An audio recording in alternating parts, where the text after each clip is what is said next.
It was a quiet Friday night when Daniel returned home from work. The neighborhood was still.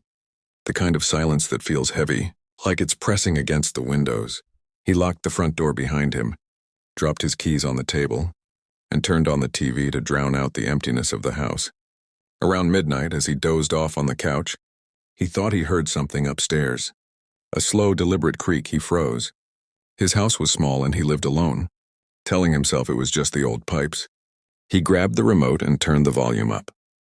But then came another sound, this time clearer. A footstep. Heart pounding, he muted the TV.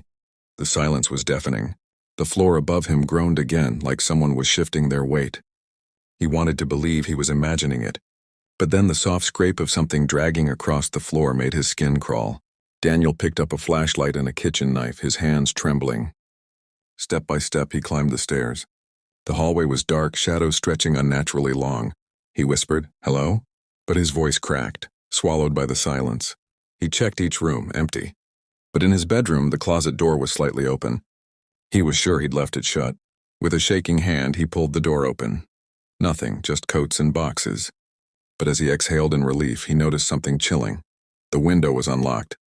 He always kept it sealed tight. He backed away, instinct screaming. That's when he heard it, breathing, not his. Slow, measured breaths coming from under the bed. The beam of his flashlight quivered as he bent down. Two wide eyes stared back at him from the darkness. Before he could scream, the figure lunged. The knife clattered to the floor as icy hands wrapped around his ankle, pulling with inhuman strength. Daniel kicked free and bolted down the stairs, his pulse hammering. He sprinted out the front door barefoot, screaming for help. A neighbor rushed out, calling the police. When officers finally searched the house, they found the intruder gone, but not before discovering something worse.